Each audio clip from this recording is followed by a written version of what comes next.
جدير مديحي عالم العصر قائد وبذر ظلام الجهل للجهل قارد أرى مركبي نحوك طرف البلاغة الذي شأوه في درك وصفك جائد قدي مركبا حتما فيوضات ربنا إذا جف عقلي أو إن الفكر جامد. Son nom, même l'essence de son nom, se trouve dans qui il est. Et ce nom-là, et cette influence-là évolue aussi selon l'appellation dont on fait de lui, c'est-à-dire quelqu'un.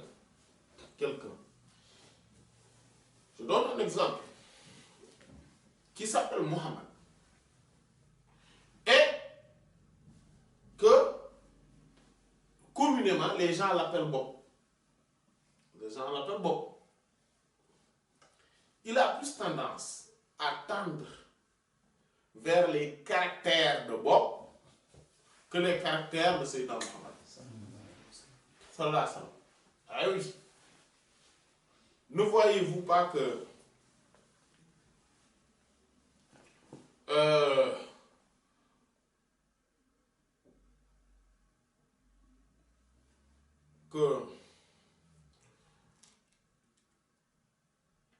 Abu Jahl s'appelait Abul Hakam, c'est-à-dire le père de la sagesse. Mais le prophète sallallahu alayhi wa sallam a dit que non, lui il n'est pas un père, il n'est pas détenteur de la sagesse, il faut l'appeler Abu Jahl, c'est-à-dire le père ou l'incarnation de l'ignorance. Et c'est ce qu'il a perdu.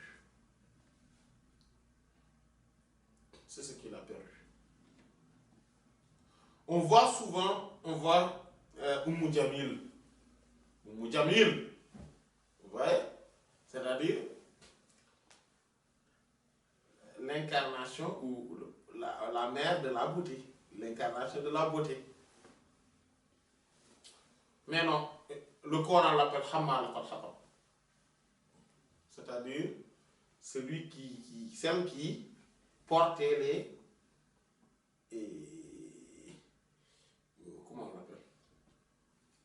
les bois. Celle qui portait les bois pour le mettre devant la porte du prophète sallallahu alayhi wa sallam. Mais aussi, c'est pour ça, Hammal al-Khatab, donc c'est comme les bois, c'est pour le feu. C'est-à-dire que Khatab, c'est ça, c'est pas tout bois. C'est le bois qu'on prend pour le feu. En fait, en Wolof, on dit mat. Voilà, c'est le bois combustible. Et lui, elle le portait et elle est dans le feu. Parce qu'elle était comme ça. Hein? Oui, fagot. Mais le fagot, je pense que c'est le tas. C'est l'ensemble, voilà. Voilà.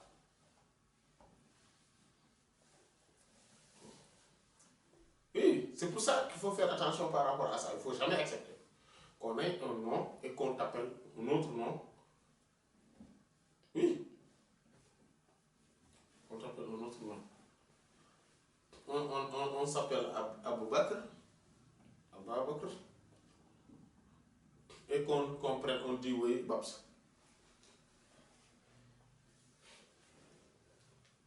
Les diminutifs. Mais ça, on va en revenir parce qu'il va en parler, Inch'Allah. Parce que ça détériore en fait le sens et ça risque de diminuer le sens, l'importance de l'influence du nom en la personne. Et même ne voyez-vous pas que les gens, ceux qui s'appellent Babacar, les gens qu'on appelle Babacar et ceux qu'on appelle Khalifa, ne voyez-vous pas qu'il y a une différence dans leur fort caractère? Même parmi eux, ils ont des différences, dans leur caractère. Une petite différence, certes, mais une différence.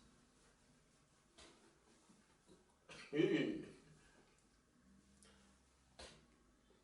Et la plupart de ceux qui s'appellent, et on voit également la plupart des savants, si on regarde bien, la plupart des savants ont soit un kunya kunya c'est les surnoms, ou un titre, donc bon, plutôt donc kunya, le surnom, ou le nom. Il y a Abdullah ou Muhammad dedans. Abu Abdullah, Abu Muhammad. C'est souvent il y a ça. Ou bien tel Ibn Muhammad, etc. Il y a toujours ça. Abdullah, Muhammad ou Ahmad, des choses comme ça. Il y a toujours ça. Voilà. Après, il y a les Abu Bakr. Regardez bien ça. Après, il y a les Abu Bakr. Et après, il y a les Ali, etc. Ou des choses comme ça. C'est les grands savants. Les grands. Si on regarde la liste, on voit souvent ça.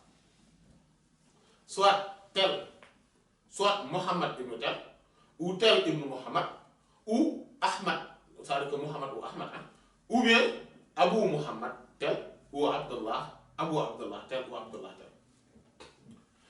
Après, il y a les Abu Bakr qui viennent, etc. Après, Ali, ou Abu Ali, etc. Ou tel ibn Ali. Oui. C'est fréquent parmi nous. Mais aussi, ceux qui sont les chefs des grands sectes égarés, ils s'appellent comme ça aussi. Ils s'appellent comme ça. Oui. Pour la plupart du temps. On voit, ils ont son nom Muhammad ibn Dou, Abdullah ibn Tel, ou Pourcent, ou Ahmad ibn, etc.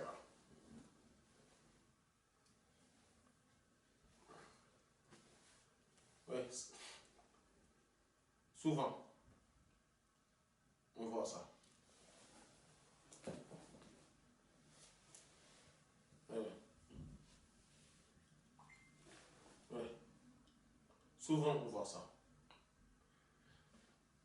Et c'est à cause de leur fort caractère. C'est-à-dire que ceux qui s'appellent comme ça, ils ont toujours un fort caractère. Et c'est rare qu'ils soient des suivants. Ils sont toujours des suivis. Voilà. C'est rare qu'ils soient eux-mêmes des suivants naturels, quoi. Ils sont toujours des suivis. Et quand ils sont suivants, ils regardent bien celui qu'ils suivent. En fait, ils ne le suivent pas aveuglément comme ça. Oui, ce qu'on appelle al-topé. Non, ils ne sont pas comme ça. Al-topé, c'est-à-dire que celui qui suit aveuglément, qui pratique le suivisme. Non. Jamais. Ou très rarement. Etc. Donc, ils ont la facilité d'avoir les bons caractères, mais aussi, il y a de l'autre côté le jalal, c'est-à-dire le jalal, c'est-à-dire le côté de la majesté, voilà, ils se mettent en colère, ils sont forts, voilà, ils ont un fort caractère, voilà. Il y a ça aussi.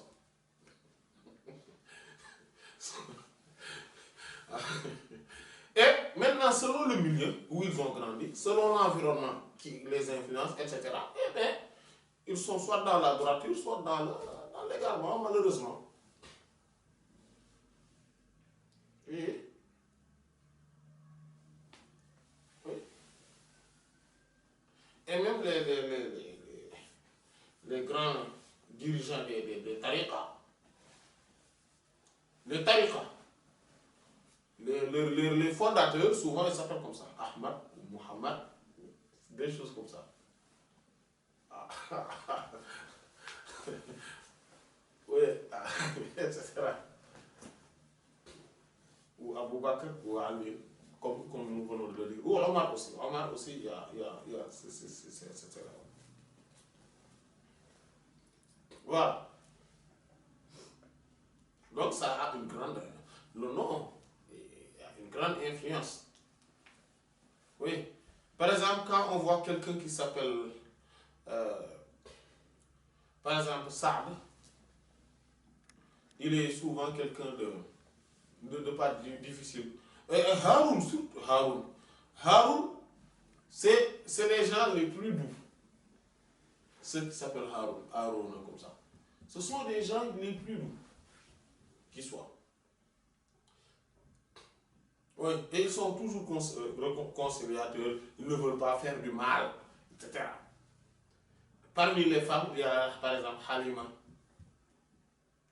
ou voilà, Halima, Hulayma, Maïmouna, c'est les plus doux, les plus douces. Voilà, etc. On voit par exemple Ibrahima,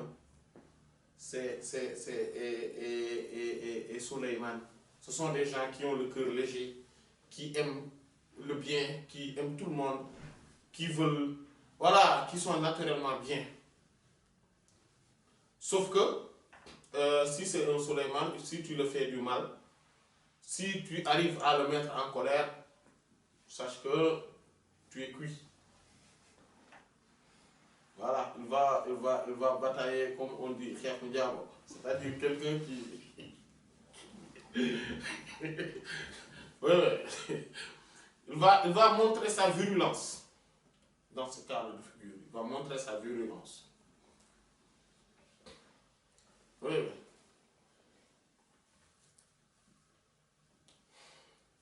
Oui, oui. Les femmes, et si c'est un Ibrahim, vous voyez, il est plutôt dans la... voilà, il essaie de réconcilier, etc. Même si il est ferme à un moment donné, il est ferme dans ses positions. Voilà.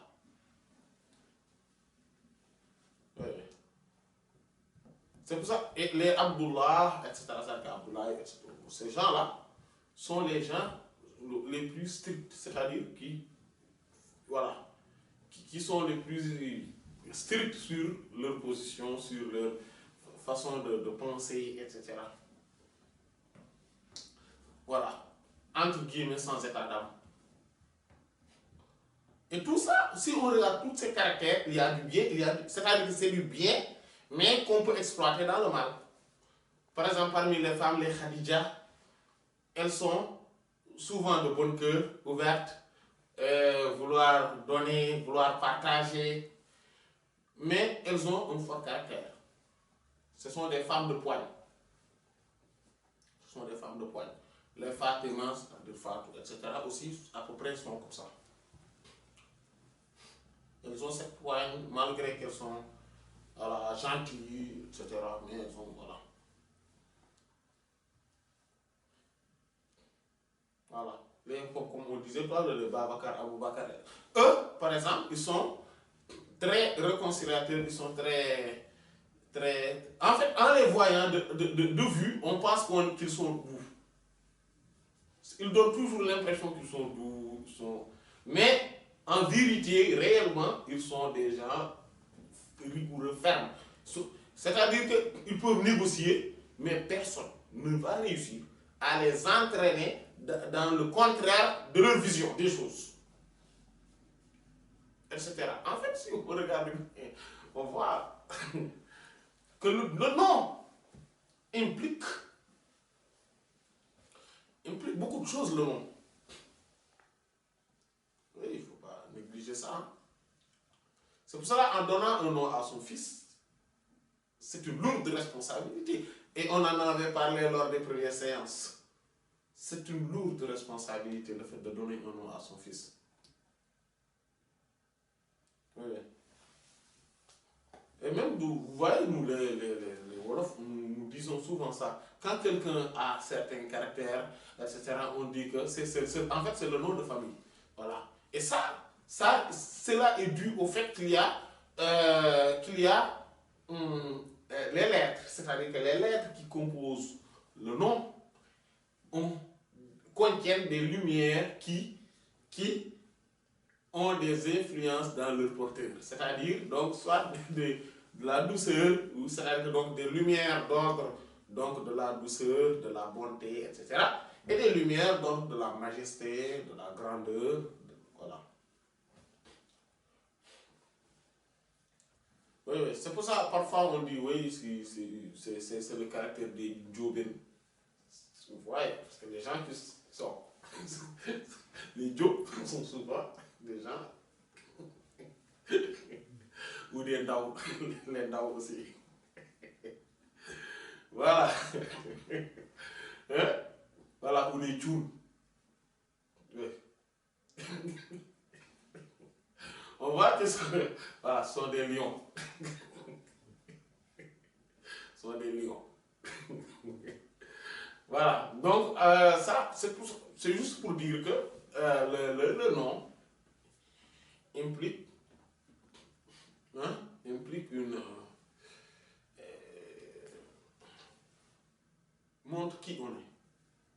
Montre qui on est. Voilà.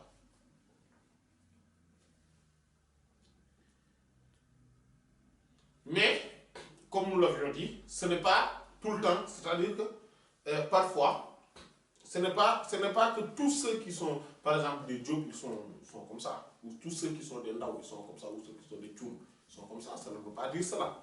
Cela ne veut pas dire que aussi tous ceux qui s'appellent Mohamed, il y a des exceptions. Par exemple, même chez les enfants, on les voit. Et ces caractères-là, on les voit même juste. Vous voyez, un enfant, quand on regarde une fille qui s'appelle Khadija, son comportement n'est pas pareil que la fille qui s'appelle par exemple Mariam ou Amina. Ils ont des différences.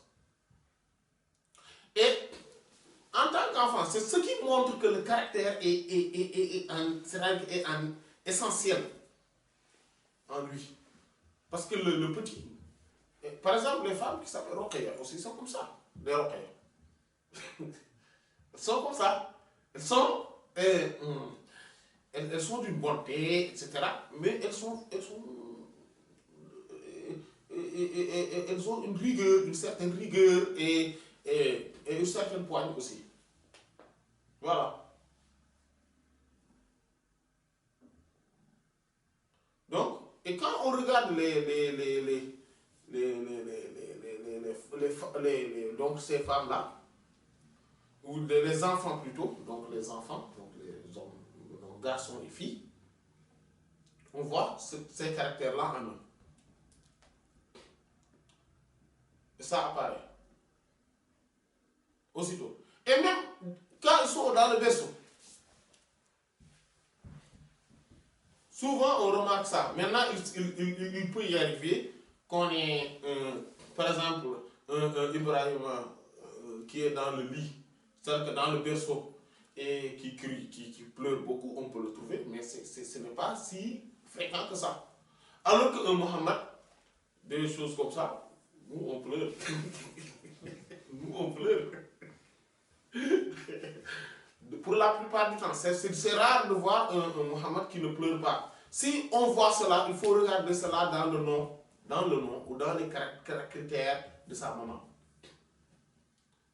Si le Mohammed ne pleure pas, il faut trouver l'explication chez ses parents. Et ça rejoint ce qu'on venait de dire, c'est-à-dire que le parent a de l'influence sur, c'est-à-dire qu'il apporte donc ces gènes, l'ADN mitochondrien, etc. Chez qui? Chez son fils, ou chez sa fille, c'est-à-dire chez son enfant. Et ça, c'est vrai. C'est remarquable d'ailleurs. C'est remarquable. Oui, on voit les enfants. Donc, il y a un tout, mais le nom donne l'explication à beaucoup de choses. Et maintenant, selon l'enfant qu'on a, on adopte une éducation adaptée, appropriée, selon l'enfant qu'on a. Selon le nom qu'on donne à son enfant, on sait déjà à peu près quels sont les caractères, etc. Et donc, on essaie par rapport à cela, donc voilà, d'évoluer, d'essayer de voir comment l'éduquer. Voilà. Donc c'était pour dire que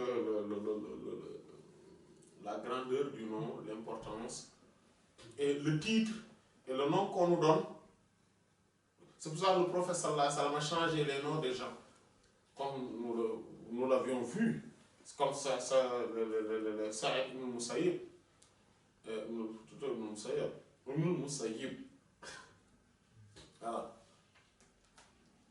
Voilà. Et Saïd, Imam Saïd ibn Musayyib, rahimahullah, Musayyib ibn Hazab, comme lui-même, il dit que, voilà, mon grand-père est venu, il a dit que ça s'appelait Hazab, c'est-à-dire la tristesse. Et le prophète sallallahu alayhi wa sallam a voulu changer son nom, il a refusé. Il l'a laissé, mais il dit que la tristesse n'a jamais quitté notre maison. À cause de ça.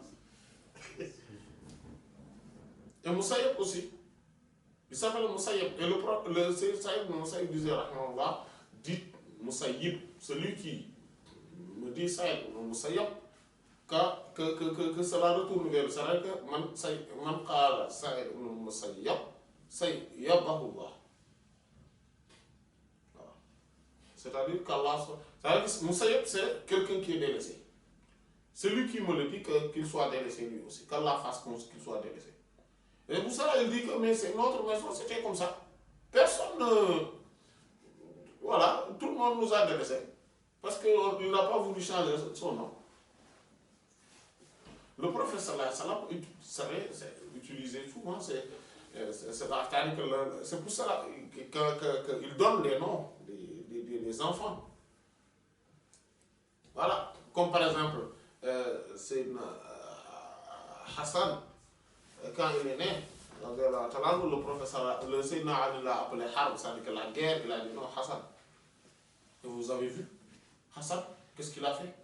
Parmi les gens aussi, les noms, parmi les garçons aussi, parmi ceux qui sont les plus conciliateurs, réformateurs, essaient tout le temps de faire du bien, et ceux qui s'appellent Hassan, Hassan, ils sont toujours comme ça. Ils veulent toujours réparer, ils veulent toujours le consensus, ils veulent toujours réformer, ils ne veulent pas du mal, etc. Voilà. Mais ils sont d'une autorité également. Ils sont des gens d'autorité également, malgré cela. Voilà. Vous voyez, c'est Hassan, ce qu'il a fait. Quand les musulmans étaient des gens qui. Hassan, c'est le bien. Hassan. Vous voyez, quand les musulmans étaient des gens se battaient, etc., il y a un grand combat et que les gens allaient même s'entretuer, il a dit non, moi je laisse le pouvoir. Si c'est ça le problème, moi je laisse. Pour qu'au moins le sang des musulmans soit sauvé. Voilà. Oui.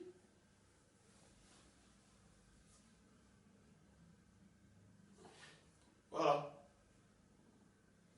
Alors c'est Sayyidina Muawiya qui l'a interpellé en premier en lui disant tous ces gens-là, s'ils s'entretuent, nous serons responsables. Parce que s'ils s'entretuent, nous serons responsables. Il faudrait qu'on trouve une solution. Et Sayyidina Hassan l'a dit, oui, si c'est ça, moi je laisse le pouvoir. Parce que je ne veux pas que les gens s'entretuent. Vous avez vu comment il a réconcilié, comme le prophète sallallahu alayhi wa sallam l'avait prédit. Il a réconcilié donc des musulmans qui allaient s'entretuer. Voilà. Donc le fait que le nom, imaginez si le prophète sallallahu alayhi wa sallam avait laissé ce nom Harb, la guerre. Hein? Vous avez imaginé ça? Voilà. Donc tout ça c'est... Et subhanallah, ceux qui ont fait la guerre, c'est-à-dire Abu Sufyan, Ibn Harb, etc., c'est le fils de la guerre, etc. Hein? Etc. Après, vous voyez, ces fils, ces enfants aussi sont comme ça. Ces petits-fils. C'est-à-dire que Sayyidina Muawiya l'a fait aussi, même s'il était bien intentionné, etc. Mais après, il y a Yazid, donc son petit-fils, qui est comme ça. Donc Yazid, vous avez vu le mot, c'est-à-dire que c'est lui qui augmente. Donc la tension était là, il a augmenté. Si c'était Si c'était la paix, il allait augmenter cela. Donc le nom est toujours influence, toujours. Il faut faire attention par rapport à ça. Le nom est ce que nous-mêmes nous faisons avant même la naissance de nos fils. Il ne faut pas se dire que oui, on va attendre, après on va essayer d'être dans le bien quand on aura des enfants, etc. Non, c'est dès maintenant là. C'est-à-dire quand on n'a pas encore enfant ou bien quand on n'a pas encore arrêté d'avoir des enfants. Oui, qu'il faut se perfectionner, etc. Parce que ça va avoir l'influence sur la progéniture. Qu'Allah subhanahu wa ta'ala nous donne la meilleure des progénitures par la haute considération du prophète sallallahu alayhi wa sallam. Wallahu ta'ala alam. Wa sallallahu ala sayyidina Muhammadin wa ala alihi wa sahbihi ajma'in. وما لي بقول فيك إلا شهدته شهادة حق ليس فيه زوائد بل اسمك عنوان العلا فيك خالد محمد أنت المصطفى أنت عابد